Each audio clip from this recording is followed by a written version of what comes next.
नमस्कार किसान भाइयों, स्वागत है आपका चैनल एग्री आकाश पे। किसान भाइयों, आज की इस वीडियो में हम मुख्यतः दो बिंदुओं पे बात करेंगे। पहला ये होगा कि कद्दू की फसल में हमें जब फूल आने शुरू हो जाएं और फल लगने जब शुरू हो जाएं, उस समय हमें उसमें कौन सी खाद डालना है जिससे कि हमारा उत्पादन जो है काफ़ी अच्छे से हो और लगातार फूल और फल आते रहें।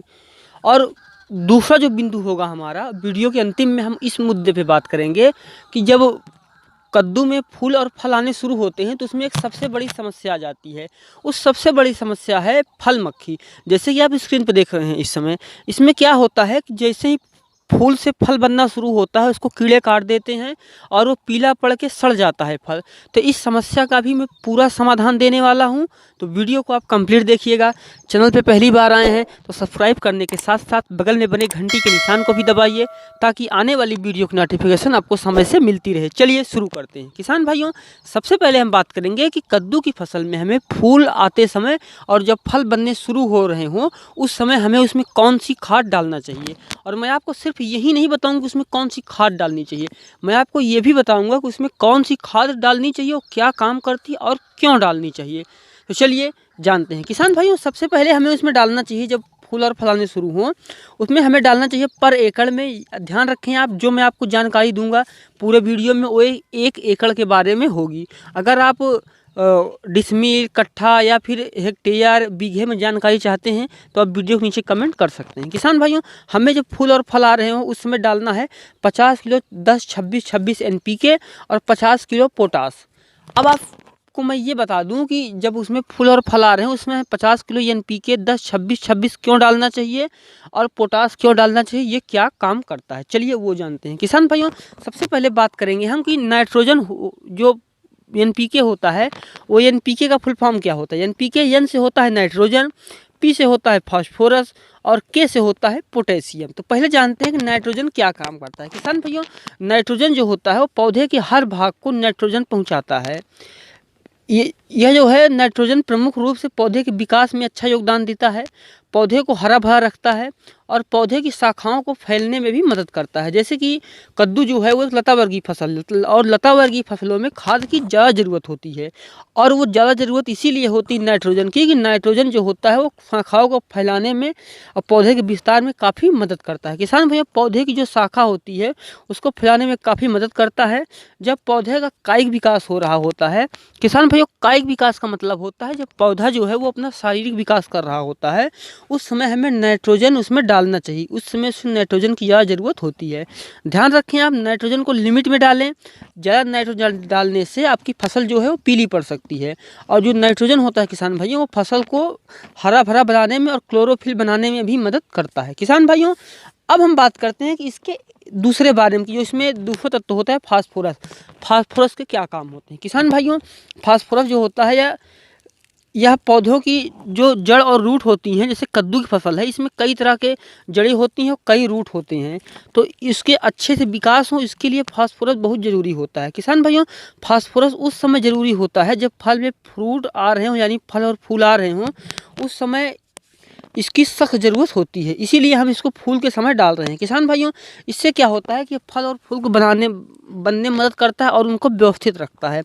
फास्फोरस किसान भाई जो होता है अगर अच्छी मात्रा में हम देते हैं तो इससे प्रकाश संश्लेषण क्रिया को भी बढ़ने में मदद मिलती है।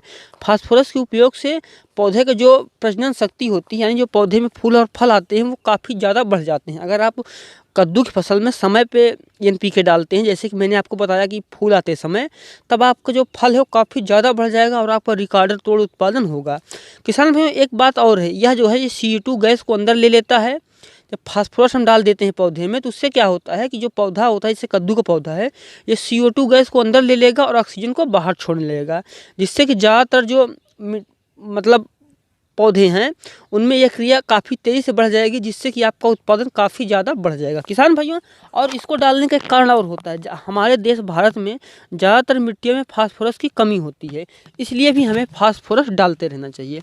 अब हम बात करते हैं अपने तीसरे तत्व की। जो हमारा तीसरा तत्व है वो है पोटास। और पोटास आप देख रहे हैं कि मैंने 50 किलो अलग से भी डालने के लिए आपको बोला और 50 किलो का जो पैकेट NPK का है उसमें भी पोटास मिला हुआ है। तो उसके बारे में पहले बात करते हैं कि पोटास क्या काम करता है, उसके बाद हम बताएंगे कि हम ज़्यादा पोटास को क्यों डाल रहे हैं। किसान भाइयों, पोटास जो होता है वो पौधे की पत्तियों के अंदर जो छोटे छोटे छेद होते हैं उनसे जो सांस लेने की क्रिया होती है उसको पूरा करता है। जब पोटास की कमी होती है तो अच्छे से पौधे सांस नहीं ले पाते हैं, और जब हम पोटास अच्छी मात्रा में देते हैं तो पौधे अच्छे से सांस लेते हैं। और पौधे जब अच्छे से सांस लेते हैं तो उसके जो छेद हैं वो बार बार खुल जाते हैं, जिसकी सहायता से वो CO2 गैस को अंदर ले लेते हैं और ऑक्सीजन को बाहर छोड़ते हैं, जिसका नतीजा ये होता है कि जो पौधा उसका अच्छा विकास होता है, उसकी जड़ें मजबूत हो जाती हैं और उसके फल और फूल अच्छे आते हैं और वो चिकने होते हैं, साथ ही उनकी उत्पादन शक्ति भी ज़्यादा बढ़ जाती है। किसान भाइयों, फसल में पोटास तत्व को डालना बहुत ही ज़रूरी होता है, खासकर जब फल और फूल आ रहे हैं उस समय हमें पोटास को डालना बहुत ही अच्छा होता है। किसान भाइयों, साथ ही जड़ों और पौधे को ये मजबूती देता है और पौधे का समुचित विकास हो और फसल एक अच्छा उत्पादन लेके आए, इसके लिए हमें NPK उसमें डालना ही डालना चाहिए। किसान भाइयों, ये तो हमने आपको जानकारी दी कि 50 किलो NPK और 50 किलो पोटास हमें फसल की बढ़वार के लिए डालना चाहिए जब फूल और फल आ रहे हों। इससे जो होगा कि आपकी फसल काफ़ी अच्छे से बढ़ेगी और बहुत ज़्यादा फूल फल आएंगे और आप एक अच्छा उत्पादन लेके आएंगे। किसान भाइयों, अब बात आती है दूसरी बात। अब जो दूसरी बात हमने आपको कही थी कि एक जो कई किसान भाई वीडियो के नीचे सवाल पूछते हैं, कमेंट करते हैं कि जब फूल और फल आने शुरू होते हैं उसी समय एक बीमारी आती है जिसकी आप स्क्रीन पर देख रहे हैं। इससे क्या होता है कि जैसे ही फल लगना शुरू होता है वैसे ही उसके अंदर फल मक्खी आ जाती है और वो अंदर से फल को काट देती है और गीला गीला चिपचिपा पदार्थ आपको उसके पास दिखता है। और दूसरी भी समस्या इससे जुड़ी हुई ही होती है। दूसरी समस्या ये है कि फनफूद जनित रोग फैल जाता है, पौधा बीमार हो जाता है और पीला पड़ के गलने लगता है। तो किसान भाई, ये जो समस्याएं हैं, उम्मीद करता हूँ आप लोगों की खेतों में जो समस्या हो यही होंगी। तो इसका ही सलूशन मैं आपको आज की इस वीडियो में बताने वाला हूँ। किसान भाइयों, सबसे पहले हमें क्या करना है, सबसे पहले आप देखिए कि जैसे भी आप देख रहे हैं कि फल ख़राब हो रहे हैं उसमें फल मक्खी है। फल मक्खी की पहचान ये है कि उसके कहीं ना कहीं उस फल में छेद होगा और जो फल में जो छेद है उसमें से आपको एक चिपचिपा पदार्थ निकल रहा होगा और जो छोटा फल है वो काला पीला पड़ जा रहा है और सड़ जा रहा है। ये लक्षण है फल मक्खी के। और दूसरा जो लक्षण होता है किसान भाइयों, दूसरा लक्षण होता है कि फनफूद जनित रोग पौधे में फैलना। पौधे का कलर अजीब सा हो जाता है, पीला पड़ने लग जाता है और पौधे का विकास भी रुक जाता है। इनका सलूशन मैं आपके लिए बताता हूँ किसान भाइयों। इसके जो नियंत्रण है, इसके लिए सबसे पहले आप रोग बीमार पौधे को निकाल दीजिए और रोग बीमार फल को भी आप खेत से दूर रख दीजिए, या तो इसको आप फेंक दीजिए या फिर आप इसको मिट्टी में दबा दीजिए ताकि इसके जो विषाणु हैं और मक्खी जो है ये और पौधों पे ना फैल पाए। अब हम करते हैं उसका सलूशन। उसका सलूशन क्या है किसान भाइयों, इसके नियंत्रण के लिए आपको मेंडोज नाम की दवा आती है जो आपको स्क्रीन पर दिखाई दे रही है।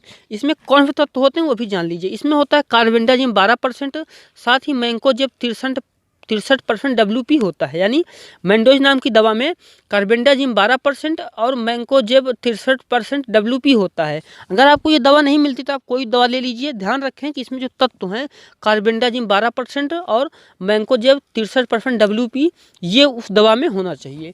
आपको ये लेनी है 2.5 ग्राम या 2.5 ग्राम लेना है। साथ ही इसके साथ आपको इकालक्स नाम की दवा आती है जिसमें कि क्विबनाल फास की दवा आती है जिसमें कि क्विबनाल फास होता है 25% EC। आप चाहे आपको इकालक्स मिले या दूसरी दवा लाएं, लेकिन आप ध्यान रखें जो इसमें तत्व है वो ये जो है ये क्विबनाल फास 25% EC ये उसमें होना चाहिए। ये दोनों दवाओं को आप मेंडोज को 2.5 ग्राम और इसको 2 ml आपको पर लीटर पानी में घोल करके फसल में छिड़काव कर देना चाहिए। आपकी फसल में जब आप दवाई का छिड़काव करते हैं तो आपको अनुमान होगा कि आप उसमें कितने लीटर में छिड़काव कर देते हैं।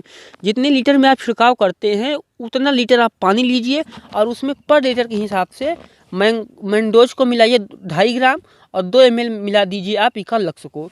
इसको आप डाल करके और इसको बढ़िया से स्प्रे कर दीजिए। इससे आपका जो रोग है वो ख़त्म हो जाएगा। अब उससे एक समस्या जो है वो बची रहती है, वो ये होती है कि इससे आपके जो पौधे स्वस्थ पौधे हैं उनका विकास थोड़ा स्लो हो जाता है। उसके लिए हमें क्या करना है वो भी आप जान लीजिए किसान भाइयों। उसके बाद हमें जब हम इसको दवा का छिड़काव करेंगे और हमारी बीमारी दूर हो जाएगी, उसके 3 दिन बाद हमें क्या करना है, फल और फूल अच्छे से आए और ज़्यादा मात्रा में आए, इसके लिए हमें 13-40-13 को 5 ग्राम लेना है। साथ ही हमें लेना है कोई माइक्रो न्यूट्रिशियंस बोले तो सूक्ष्म पोषक तत्व। यानी मैं आपको कहूँगा आप प्रो किसान ले लीजिए, बाकी आप कोई सही माइक्रो न्यूट्रिशियंस ले सकते हैं। तो आपको दवा छिड़काव के 3 दिन बाद 13-40-13 NPK को 5 ग्राम लेना है और प्रो किसान लेना है 1 ग्राम।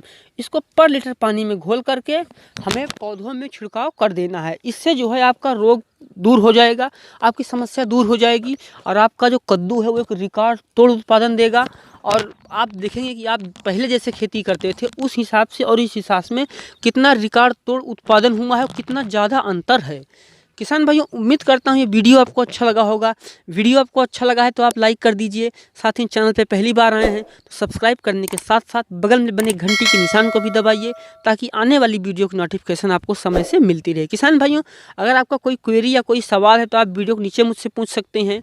और अगर आपको कद्दू फसल पर और जानकारी चाहिए तो आप नीचे डिस्क्रिप्शन में और ऊपर आई बटन पर क्लिक करके आप जानकारी ले सकते हैं। कद्दू की खेती की प्लेलिस्ट देख सकते हैं। तो मिलते हैं किसी एक और वीडियो में एक नए टॉपिक के साथ। तब तक के लिए देखते रहिए एग्री आकाश। वीडियो देखने के लिए आपका बहुत बहुत धन्यवाद।